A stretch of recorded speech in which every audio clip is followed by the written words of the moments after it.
Hello, everyone, and welcome to Decline Invite Short Notice. This could have been an email. So, you think you became a leader when you got the title? You're already behind because leadership doesn't start with a promotion, it starts with how you show up and how you communicate and how you take ownership.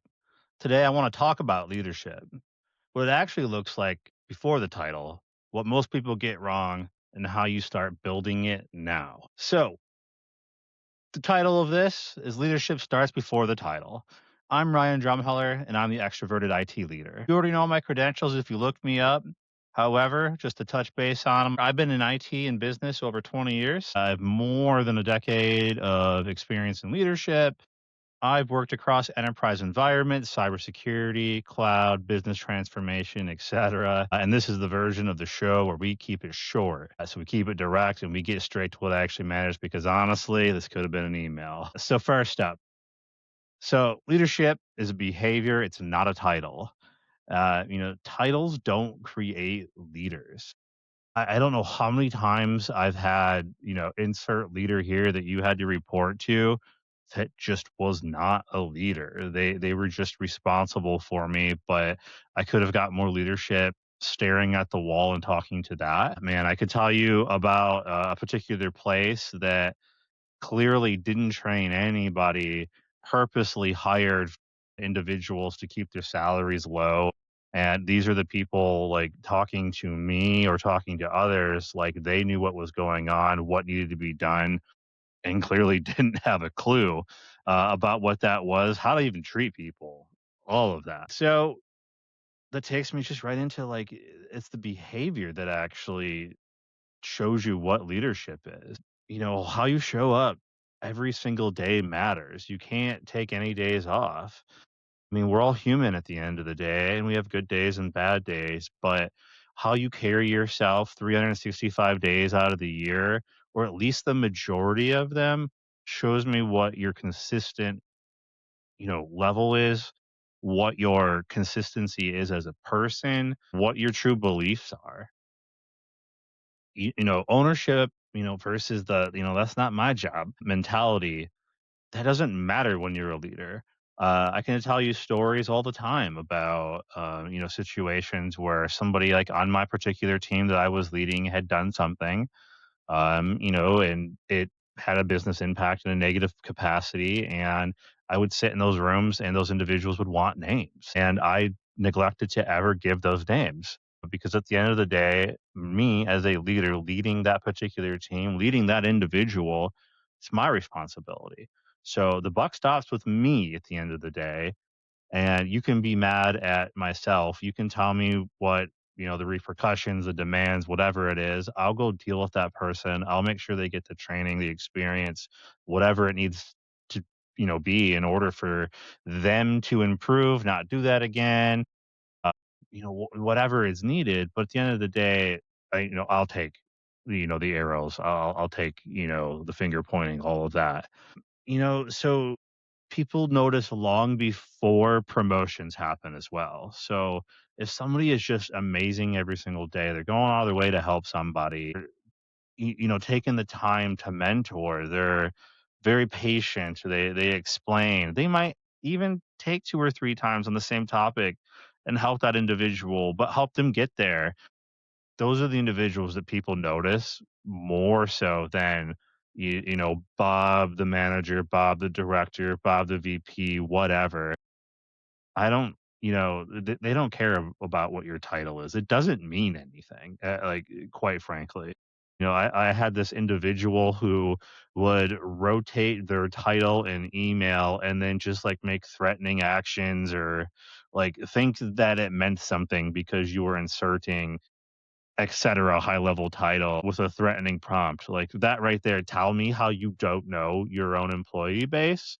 Tell me how you're not an actual leader, first and foremost. And if you're going to do that, you better know the topics. And we'll just say that they didn't.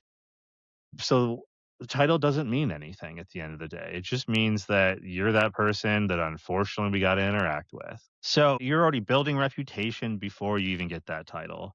So even if you come in as an outside hire with said high title, that's great, but you still don't have any, reputation experience here.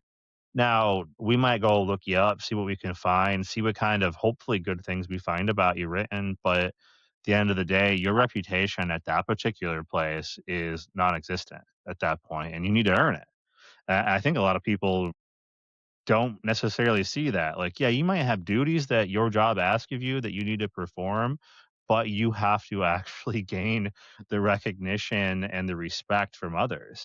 So what do people actually get wrong? Well, I listed some things of some of my opinions at least, but I think some of the things that individuals get wrong in building some of those reputation is waiting for permission to lead, for example. I mean, if you've got to ask to do something, probably already not on a good foot.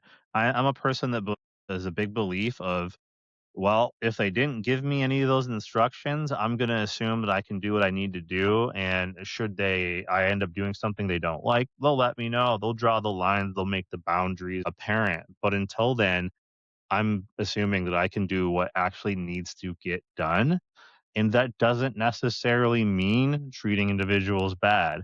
So, going right into it, like thinking leadership equals managing people, it doesn't. It might be part of your job responsibility, but thinking about leadership actually means being that individual where the buck stops that gives the people the space in order to succeed or fail. If there's room to fail, failure is an option. It is a growth term and it should be something that you use when you can in order to grow your teams. I am not a believer that failure is never an option. That is how we learn. So choosing failure is part of the actual experience, is part of actually being a leader. And that can tie into managing people for sure. If that individual is, got a difference of opinion and how we can get from point A to point C, and their option B is just different than your option B, but from the experience of being a leader that okay, that can probably work as long as the timelines work out, as long as the monetary works out, perfect world. It's good that they choose a different path. Let them choose a different path. And then at the end of it, let's talk about whether or not your idea or their idea or anything you can learn from each other would have worked better, or you can give them some guidance and experience on what they could have done to do better or get there faster. And heck, you might learn something on how they chose to do it that you had no idea on how to do it. So again, if you're only focused on task and not the outcomes, I've had many of these people.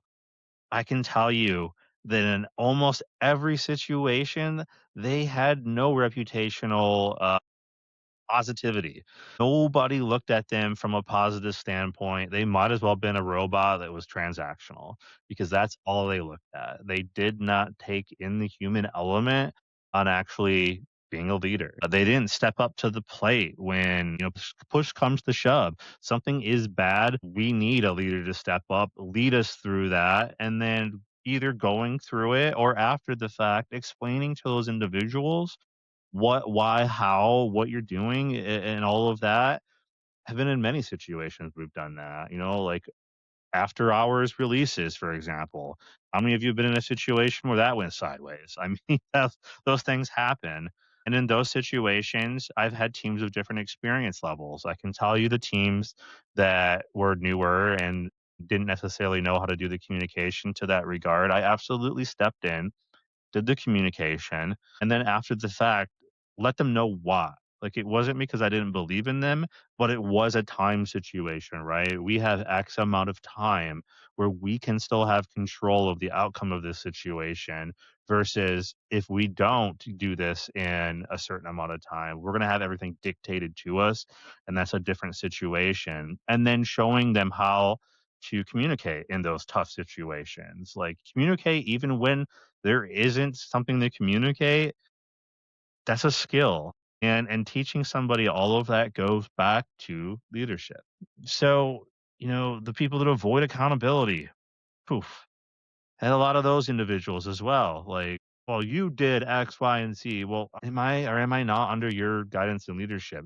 Do we actually have growth, trainings and meetings and any kind of things like, am I literally on an island all by myself and I did what I knew how to do or could have done? And if you would have known this, why didn't we have these kind of communications? Why didn't you take the like all of those things matter. So like I go back to the put yourself in their shoes perspective. If you can stare at the mirror and put yourself in their shoes and then go, yeah, I did everything I can come up with that I could. And then even after speaking with them, you're still sitting at that, like there isn't anything else that was learned throughout that conversation. Okay, great. But if you can't, then yeah, you got to take accountability for that. You have to sit there and go, okay, this is where I grow as a leader, and I grow through their experience and their learnings, and vice versa. We grow together. Just because you're the leader doesn't mean growth stops. So, going into just poor communication, that's one of those things where you have to figure out what kind of communication style works for every person. And you can't just have one communication style. You can have your natural communication style that works for you and how you like to be communicated with. But it's also up to you to train the others on your team kind of how you best work, but also learn them, learn how they best work on top of that. And like, yeah, we have the situations where we have to tell everyone at once and we have to kind of do our best with whatever that is or send that email and here's what it means, but be ready for the follow up. Be ready for the conversations that they might need from their perspective versus the whole audience perspective. And give that clarity and then expecting the recognition without the visibility. That is so massive. There's so many people I like to say that have their hands out. They're looking for something. They want the, hey, great job, you did it. And as great as it is that we all get that from time to time along the way, it doesn't always happen. So doing something without the expectation of any kind of reward, that's part of the game. That's part of the ability to be a leader, and people do notice that. So, thinking that you're not getting anything, you are by just showing up and doing it, and people then see what your day to day is or what your majority of your 365 out of the year looks like. That's leadership. So, what leadership looks like early. If you're taking ownership of problems consistently, I go back to that situation where, there's an issue, the people on the executive team wanted names. That's taking ownership. You don't need the names. You don't need to know from the team who did whatever. I might not even necessarily know at that time what happened. So giving them a name is instantly throwing them under the bus. You know the name you need? Me. You're talking to me. I will go get that job done and follow through with getting that job done. That job might be uncovering what happened, talking through it, educating, making a policy. It might not have been their fault. They might have followed a process that's broken for all that, could come out of this. But giving that opportunity a chance to breathe and saying it's my issue, I'll walk away with the understanding that I need to do the following things, and then follow up with, "Here's what happened. Here's what we're doing. Here's how the situation improved, and here's, how we're gonna try to avoid that situation by doing the following going forward." Have that kind of conversation along the way. That's taking ownership of problems, and in doing so, communicate that clearly and communicate it often.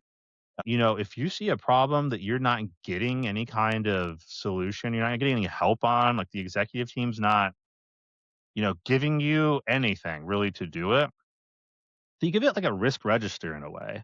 This is a risk. It's not going to magically go away because I've stated X, Y, and Z. And start thinking about how can I translate it, going back to that conversation we just had, how do I translate it for the individuals I'm communicating with to understand it?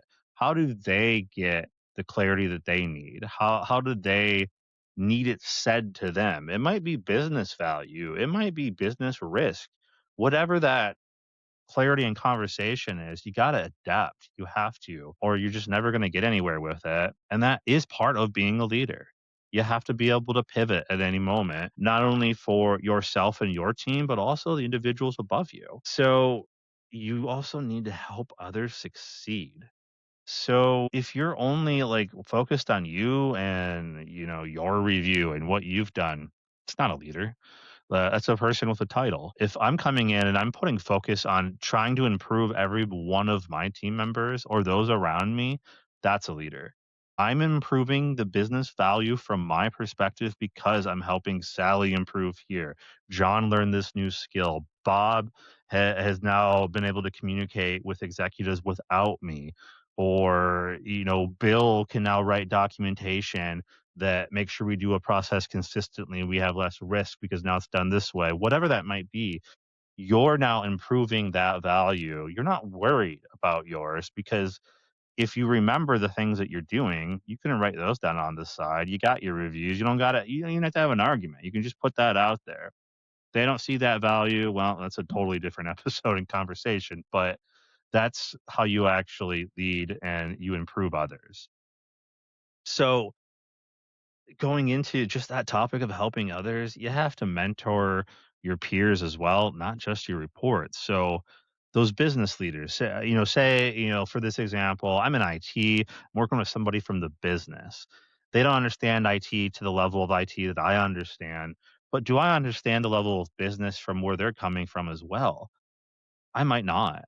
Well, that is a great example and an opportunity where we can get into a room, we get on a call, we get in a conversation, not fight about it. We might need to educate one another. Like, what are the challenges? Where are you coming from? What's hurting? What is it that I can do? What are you asking about? Uh, Being able to translate that from a technical capacity to a business speak, that's also a great skill. That is something I've made an entire career on, thus far. Of just, hey, what's your problem? Like, oh, okay, it's going to take me all these really technical things to do it. Okay, why don't I explain to them that, yeah, that is, a challenging situation. Here's what we can do. How about from milestone perspective? Maybe from 20, 40, 60, 80. Here's each things that I can do along the way.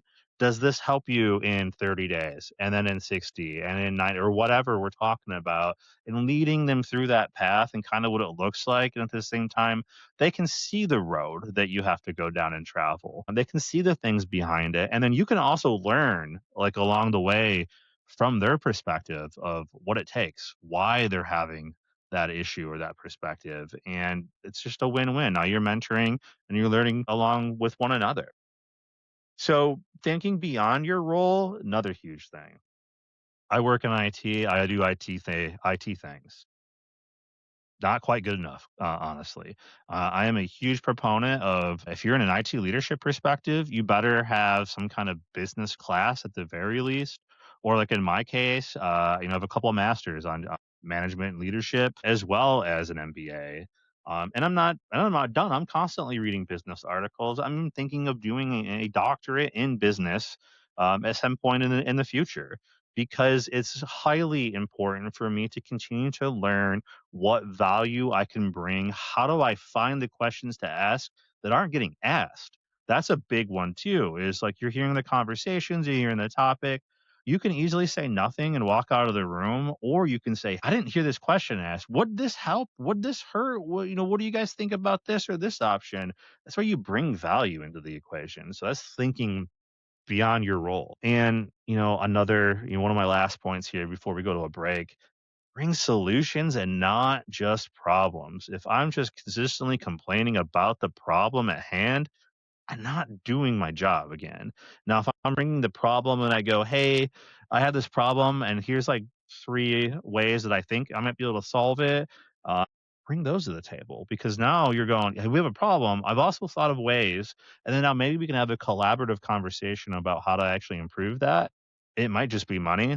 It could be more than that, but either way, it no longer becomes a gripe. It also becomes a "you're here to improve the situation" conversation instead of just you're the big bad wolf blowing the house in all over. So with that, let's take our sponsor break. And for this week's sponsored break, I'd like to go ahead and talk about the Bellendane Group. So, what and who is the Bellendane Group? Well, that's led by one individual that I know, Sarah Bellendane. She's an executive coach and the creator of Verve, the Leadership Alignment and Joy Index. She's been a people and operations leader in the past. I mean, her big thing you can see right on her about page is the most expensive leadership problems that she has seen were invisible until they were already costly. A high performer quietly disengaging, a leadership team misaligned on priorities while appearing functional, a founder carrying organizational issues with no clear way to see out of the fog in front of them.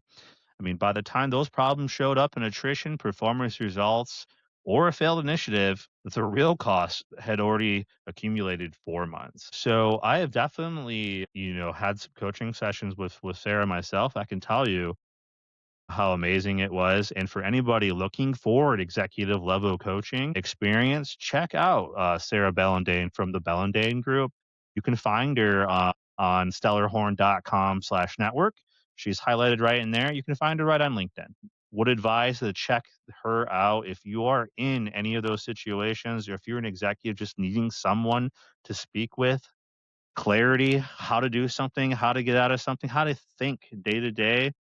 A great individual to have that's been through it all. So, back from break, leadership without authority. That this is a big one. An influence without a title. You don't have to have the title to have influence. I can tell you in many situations, I've sat in conversations that you would go, well, why is that title sitting here? I've already had the influence. I'm already there. I've already earned the trust. I've already done the things. A title does help those things, but it is not the end all be all. You can be a trusted right hand. You can be a trusted confidant. You can be somebody who's gotten the job done. Insert title here doesn't matter. You're just somebody who gets the job done. You can do that. And that leads to being able to build trust along the way. Doing those things absolutely gets you seen. It becomes a, hey, Bob is the person that we take any issue to and just always finds a way. He always comes through for us. Or you don't always have to have that kind of pressure of always coming through. By coming through, you can come through by saying what the issues are or why you can't come through or what is actually needed in order to pull those things off. And by doing those things, it brings me to another point is being consistent over time. If you're doing this every time and over, and this is your 365, that is consistency. And you are showing that time and time again, you're going to be real, you're going to be transparent, and that is getting the job done.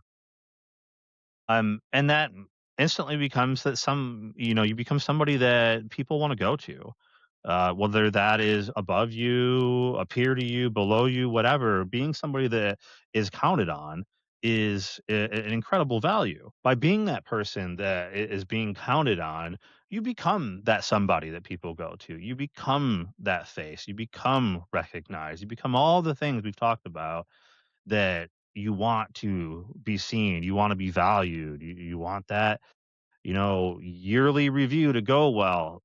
That's how it happens. And by doing that, you earn the credibility through those actions. Now you have the reputational value. These are the things that get you promoted at the end of the day.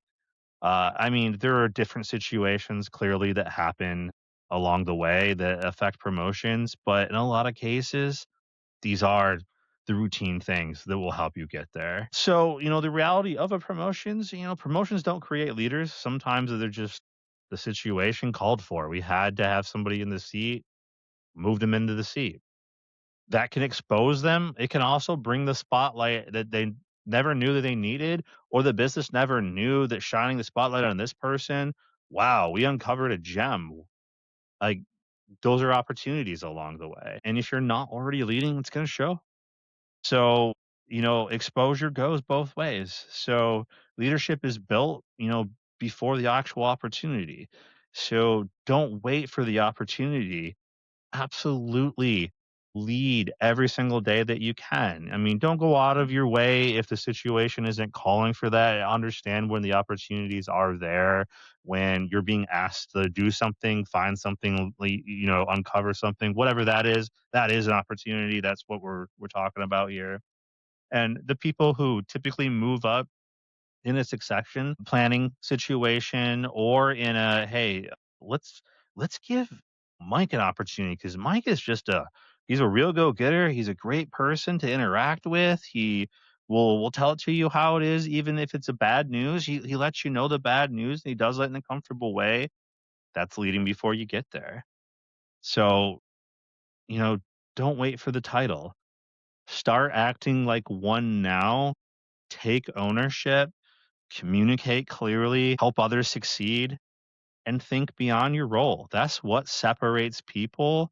And I can tell you now more than ever, leadership is needed. I have seen such a lack of actual leaders out there that think just going to the job and coming home, that's good enough. And I'll tell you, it's not. Your people don't think it is. The business doesn't think it is. And your customers don't think it is. So, I mean, you're mailing it in. And one day it will come back on you. It might take however long it takes, but trust me, you're not respected if you're just showing up at the end of the day. So, this has been Decline Invite Short Notice. This could have been an email, but it wasn't. And I'm Ryan Drumheller, the extroverted IT leader. I'll see you next time. Take care.